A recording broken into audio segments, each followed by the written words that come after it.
All right. Okay. Good morning, everybody. I am Rachel Mengelcook, Training and Product Development Manager here with Servion. I wanted to share some info. Let's see. I'm going to mute everybody, and then you'll be able to unmute yourselves and ask some questions after I get through material. Okay. All right. We'll keep adding people in here. Okay, so I wanted to talk about the LLPA adjustments and some LLPA waivers and run through what some options are. We kind of overlooked something initially. So back in February, FHFA had Fannie and Freddie come out with new LLPA adjusters for FICO scores and LTV, and then they were also trying to implement the DTI in there as well. So the FICO scores and the LTV items went into effect with loans delivered to Fannie or Freddie on May 1st. So we put them in effect in our rates and pricing back on March 1st to accommodate for those 60-day locks, and then made any adjustments depending on when the loan was delivered to us. So we know that those DTI adjusters that were supposed to come into effect in August have been rescinded. We don't have to worry about those anymore. But we still have the LTV and the FICO score adjustments. So some of the things I wanted to share are going to apply to all of you that are on the phone here, as well as some others who didn't make it. But I want to share my screen, run through some basic information, and then allow you guys to ask questions. So there is my screen. Let's see. Can I get someone to confirm they can actually see that? Okay, perfect. Thank you, Barb. All right, awesome. Okay, so I want to talk about what some of these definitions are, what this means, how this is going to apply to you, and then how we're going to work it through the process. Keep adding people in here. All right. So an SFI, or a small financial institution, is a financial institution with an asset size under 304 million. So if you are a correspondent or delegated partner of ours with an asset size under 304 million, I sent you this invite, or your account executive forwarded it to you. So this is the Federal Housing Finance Agency's definition of a small financial institution. So the other piece that we need to be aware of is duty to serve. So duty to serve is a requirement set forth by FHFA that both Fannie and Freddie make X amount of loans, or X percentage of loans, that meet the criteria of serving very low income or moderate income families. So they have to have loans available to serve that part of the public on the secondary market. So we are going to talk about an LLPA waiver that affects SFIs and helps Fannie meet the duty to serve requirement. So this is going to be for loans that are, I've been clicking through the wrong screen. There, asset size. All right, it's a morning. Okay, there's my definition. Here's my duty to serve requirements. Very low to moderate income families. And then that loan must be originated and funded by you, the small financial institution. So this isn't going to affect any loans that you might be doing with us on wholesale. that are conventional, or if you're referring something to retail, because it has to be originated and funded by the small financial institution. So for us, that's going to be our correspondent and delegated channels. So the loans that it will affect, those loans need to meet the following criteria. At this point, we're talking about Fannie loans. The vast majority of you do Fannie loans with us, not necessarily Freddie. I'm getting some confirmation, or I should say Barb is getting some confirmation from Freddie that this is going to apply to the same group. And then what do we need to know to identify those loans for Freddie? But for Fannie, it needs to be a primary residence. This will apply to a purchase or a rate term refi. And then we need to be at or below the area median income based on our qualifying income. So I want to pause and talk about the qualifying income. Qualifying income is going to be the income that we use on the application. If the borrower earns base income plus overtime and bonus income, if I can qualify the borrower off of just the base income, I do not need to consider the overtime or the bonus income into the transaction. So I can just use the base. But if my borrower makes $10,000 a month in base, and I need to be at $8,000 a month to be under the AMI, I can't arbitrarily reduce the number that I'm using. I need to use the normal calculation. I can't just pick a lower number and call that my qualifying income, but I can omit or eliminate any accessory income or other income like bonus, commission, overtime, tips. If they also get some sort of other income, child support or something that I don't need to debt ratio, then I don't need to include it. And I can just use the income that we leave on the application as a qualifying income. Oh, I made a form. So for those of you that were with us when we had the 2K program with the $2,000, this doesn't have a location requirement. It only has those 3 requirements and then that you are a small financial institution. So I've got all that data here because I need you to tell us what loans that you're looking to make this work on. So again, primary residence, purchase or rate term, qualifying income must be at or below 100% of the AMI. And then you, the originating and funding financial institution, need to have an asset size of less than 304 million. So I want you to identify who you are, the loan number, the borrower, the qualifying income, and then also the AMI. So you can access Fannie's AMI lookup tool if you want. The AMI is also listed on your DU findings. They're quite a ways down in the DU findings. You're going to find them on some of the ones I looked at. They were like number 28 or number 36. The AMI will be listed in there though, if you want to use that. And then we just want confirmation that, yep, you meet all of these criteria. And then we need you to send us this form. So it has a barcode on it so that our ADR software will pick it up, which is why you guys just got an update to your invite because I just sent you the form with the barcode on it. So complete this form, fill it out when you are submitting your file to us, and then we will verify that you meet the criteria. So the downfall probably of this is that I can't get the TPO site to reflect what the waivers are going to be. So I wanted to give you an example because this only applies to those of you that are small financial institutions. And then we have those other criteria that they need to be primary residence and then a purchase or a rate term.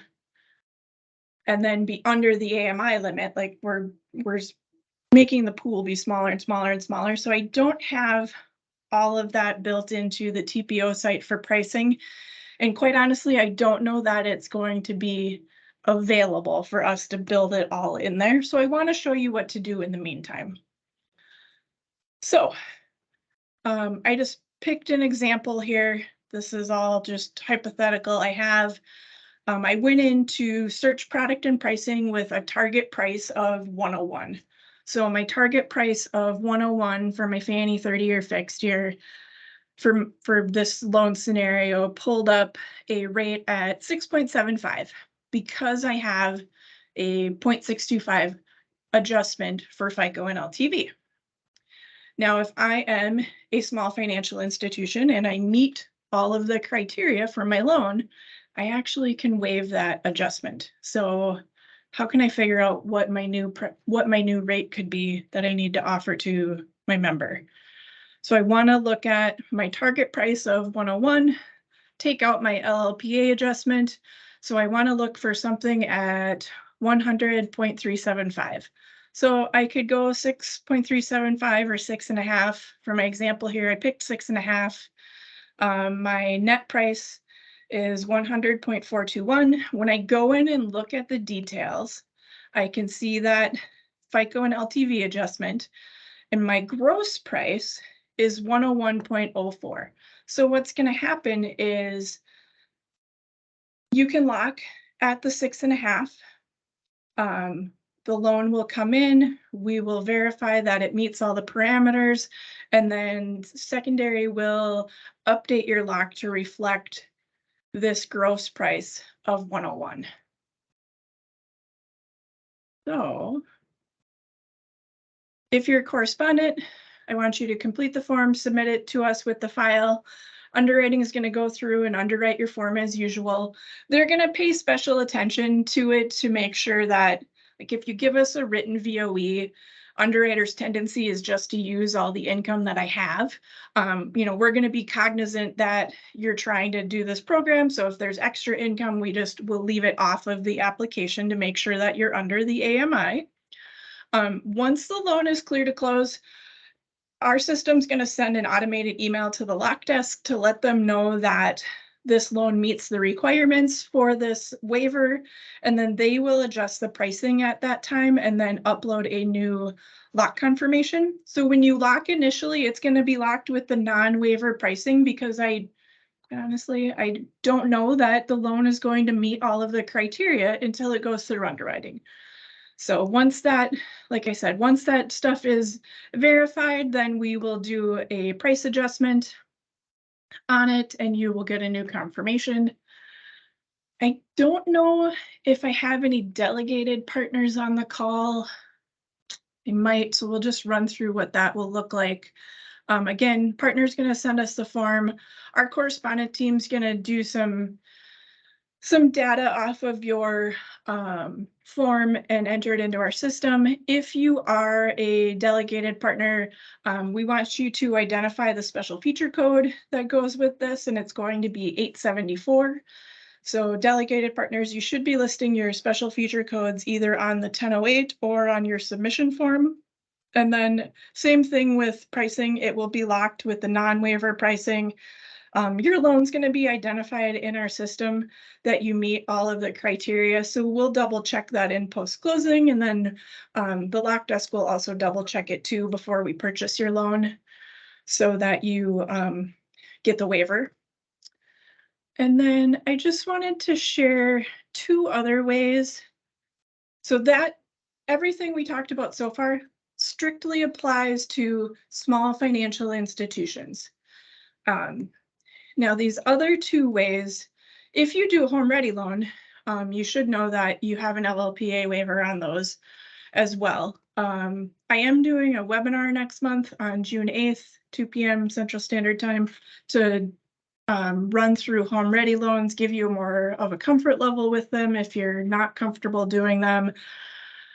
And then also, If you aren't a small financial institution, or even if you are, if your borrower is a first-time home buyer and it's a purchase and you're at or below the 100% AMI, there is a LLPA waiver for that as well. So both of these things are going to apply to institutions of any size, but they are additional ways to gather that LLPA.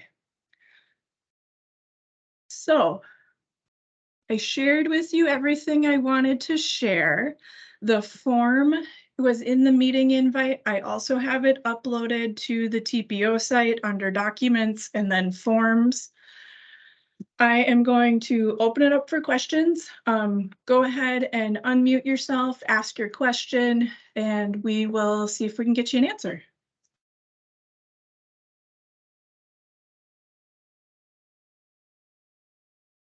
Hi, this is Anna. I guess I'll go first. Can you hear me okay? Yep, thanks, Anna. Yeah, does that LLPA waiver include things like manufactured homes and having escrows? So it does not include the escrow waiver. And I'm gonna defer to secondary, who is also on this call, just to confirm. I believe it will include the manufactured home waiver, but I'm gonna defer to them to confirm. Yeah, this is John. I can confirm it's manufactured homes, condos, those are all included too. The one thing it doesn't include is if they're gonna use the lower MI. So, you get 35% MI, or you can do 25 or something with an LLPA. It does not include that waiver, or it does not include that LLPA. Excellent. Okay, that helps. One other question too. When you're talking about the qualifying income, are we able to adjust? So say we have a married couple, husband qualifies on his own income, wife has an income. Can we keep her on the application, but just not verify her income and just pretend like it doesn't exist? Or is that getting a little bit gray area? Nope, you can do that. If both borrowers are on the app and you only need one to qualify, you just simply wouldn't put any income in for the co-borrower. Okay, perfect. That is all I had. Thank you. Excellent.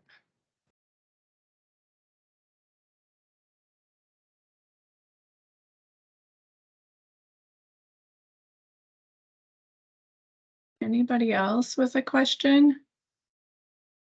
Yeah, I got a question. Do we know how long this program is good for? That is a good question. So it's a part of the published LLPAs from Fannie to help them meet their duty to serve requirements for the FHFA. I think we're going to see it for the foreseeable future. I don't think there's an end date attached to it. Or I should say, I know there's not an end date attached to it. Hi, Rachel. This is Angie, and I just have a question for you. Is this recorded? I would just like to share this with the rest of my real estate staff. Will you be able to email that out to us? Yes, I did do a recording, and I will get you guys an email as well. Perfect. Appreciate it. Thank you. Mm-hmm. In that email, could you include the new form with the barcode at the bottom? My invitation did not update. Yep, will do. Good morning, Rachel. This is Ken Sigler. Question, so delegated, that's if we're doing an FHA or VA loan is the way that I understand it. And then we're only licensed in Michigan where we're at. So if we're the correspondent lending on a home in Michigan, then that's what you're referring to there. My question refers to if we have an out-of-state borrower and a member that's buying a home out of state and that loan is closing in the name of Servion, does this LLPA waiver apply? It does not. Okay, I kind of thought So- that'd be the answer, but okay. Yep. So in your scenario, so this waiver is only going to apply for conventional loans, so Fannie or Freddie. And then a delegated loan is a partner who delivers us a loan that's already closed and it doesn't come through underwriting. It's just ready to purchase. And in your scenario where you're talking about doing a loan out of market, that's gonna be on our wholesale channel, which again is closed in Servion's name, so it doesn't meet that small financial institution definition of being originated and funded by the SFI. Thank you for clarifying. Yep.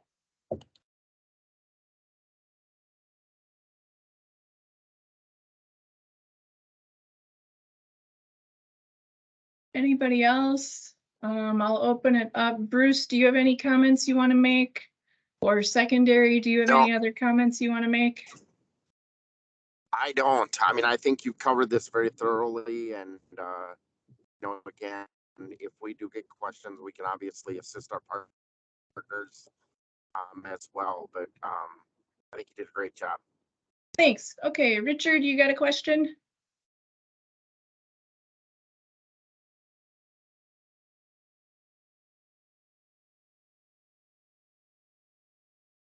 I see you took your mic off mute, but I don't hear you.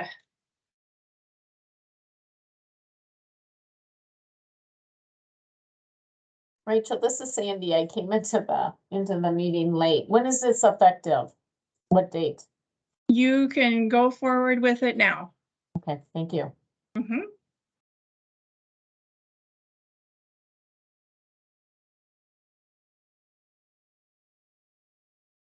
I got another question. With the asset size of 304 million, is that determined was the year end 2022? Is that how they're determining that? Good question. I honestly don't know the answer off the top of my head. Are you right on the cusp of it? Yeah, we're right on the border of it, so I'm just kind of curious if they just look at it from a year-end standpoint, or if we were to exceed that threshold at some point during the year, does that then disqualify us? Let me double check on that, and let's see, Brad, was that you? Yes, it was. Okay, yeah, let me double check on that information. I don't know how stringent that's gonna be, or if I can use year-end numbers. I'll get that confirmed and then we'll follow up.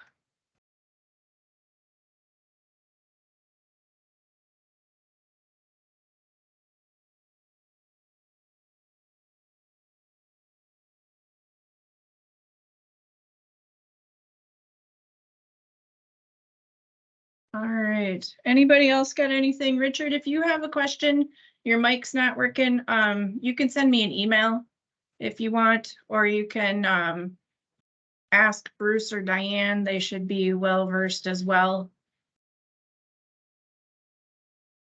Hi, Rachel, it's Anna again. One more Yeah. question. We locked a couple yesterday. I'm assuming we can go in and fill out this worksheet and then just reach out to locks to get those adjusted.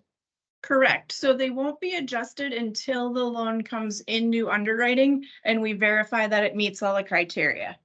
Sure. But if you want to do an adjustment to lower your interest rate that you're offering the borrower, that's great. Go ahead and reach out to the lock desk. They will take care of that. Perfect. Thank you. Oh, and Richard, I do see your question. Is it possible to get a list of the applicable LLPAs?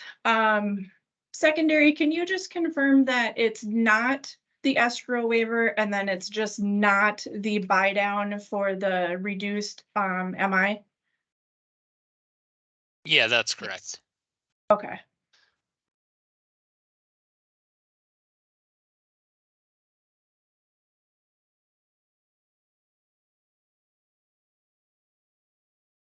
Okay.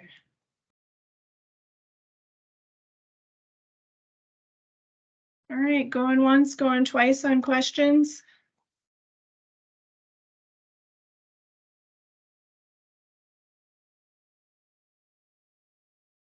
All right, well, thanks everybody for joining us today. I hope you'll see some advantage in your markets to be able to compete with some of those non-SFI players in your market and offer a lower rate and hopefully get some more loans in the door. So that's all I had. I'll follow up with the recording, the updated form. I will send you this just brief slide deck, and then I'll just make a note of the couple questions that you guys asked with the answers as well. Nobody has anything else? Have a great day. Thank Thank you. you, Rachel. Thanks, Thanks, Rachel. everybody. Thanks, Rachel.